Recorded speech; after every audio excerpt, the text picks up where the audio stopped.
This video is sponsored by Squarespace. You know, sometimes you don't realise just how useful something is until you actually use it.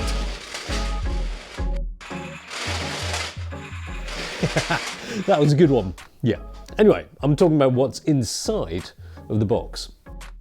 Certainly, a posh RC car with a shooty thing pales in comparison in the practicality department, especially when compared to the big shooty telly lens thing inside this box. Is practical boring? Well, yes, but there's no denying the usefulness of this lens. The appeal of this is massive. Its gleaming dirty white exterior hiding a rather monstrous range, 400mm at its widest, as crazy as it sounds mentioning wide, right up to 800mm. Oh yeah, check out that dirty rubber, utter filth. 400 to 800mm, that's a lot of reach.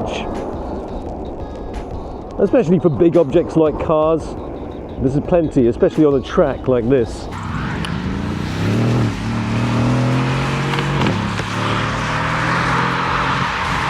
This kind of reach is useful for bird photography. The thing with T-Rex's long-lost cousins is that they're not T-Rex sized and they're probably a bit scared of you, so they don't want to come close. You certainly don't want anything less than 600. 600 is almost like a minimum requirement. Because they're tiny, tiny little things, and they're usually far away. And obviously, being able to go longer than 600mm is hugely beneficial. Like that, I mean, even then, 800 sometimes doesn't feel long enough. Well, before this new lens, what is Sony's longest long lens? Well, you've got the 600mm f4, which is suitable for suited wildlife. Although I think it's wild that I even thought it was okay to have my hair like that. You've got to love the 600mm f4. It's epic. It's a fantastic lens for photographing popular sports or posh Quidditch. But it's epically expensive. 400mm f2.8 is epic too. It's fine for photographing pre-planned birds performing right in front of you. I have to be careful my missus doesn't hear me saying that. But that is also epically, well, I think you know what I'm going to say. It would take a monumental monetary enema to acquire either of these, and buying both is roughly the same cost as one of the, well, maybe not this, maybe a smart car. But that's fine. Not only does this new lens have a longer reach, but it's also cheaper. It's reaching a new level of Soniness. Essentially what this lens is a maxed out alternative to an already existing lens. 200-600. It's sort of just like a more versatile version of these. It's just that you sacrifice that maximum aperture. It's not fixed throughout the range. And with this new lens offering more reach than ever, you also have to sacrifice even more. Don't worry, it doesn't involve a goat. Whereas the 200-600 is f5.6 to 6.3, this is 6.3 to f8. But you know, fully featured exterior, memory recall buttons, you've got the switches. You can have it on the full distance or 10 meters to near, or 8 meters to infinity. Free stabilization modes. And one thing is, the tripod mount is fixed now, so you can't just unscrew it.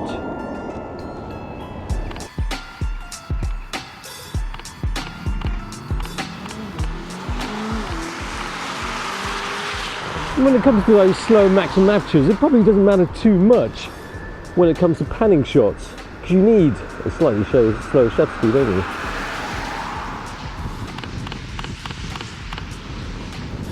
I mean, previously when I first started doing digital error, I didn't really like these kind of telephoto zooms, especially those with a smaller maximum aperture. Shooting during the day with the 200-600 doesn't present too much of an issue, even on an overcast day.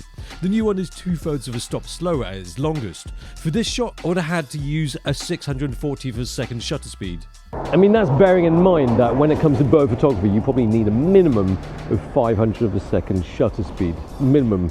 That's probably if the bird is just completely still. But if they are moving, then you need to be in the thousandths of a second, like 2,000ths of a second.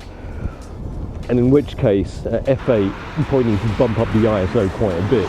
Especially on a rubbish day like this, when it's grey and miserable, hardly any light. Sometimes it's nice to start off slightly wider. I mean, I say wider, it's 400mm. Then when you're moving your lens around, you can see where it is going, and then you can zoom in when you're ready to take that shot. Just rotating from 400 to 800 doesn't take much. You can just practically use just one thumb movement, just like that. Of course, it's incredibly important to have it parfocal so that when you zoom in, it doesn't shift that focus.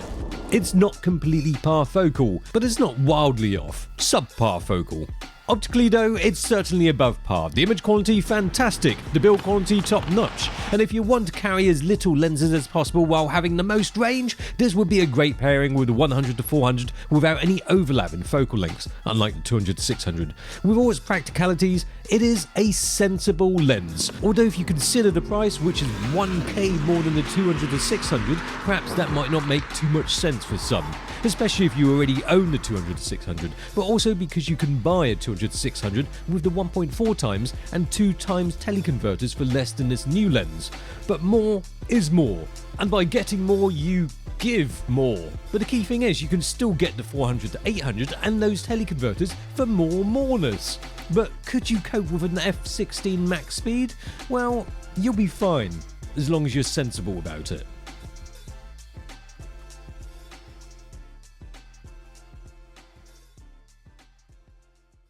This video was sponsored by Squarespace. If you're thinking about setting up your own personal photo website, now is a great time because you can set one up quicker than ever using Squarespace's snazzy interface that makes putting it together quick and easy. There's a huge array of templates to choose from, and you can even ask AI to put together some parts of your website for you. You can get a domain too, and the best thing is that you can get a 14-day free trial and 10% off your first order by using this link and code in the description box down below.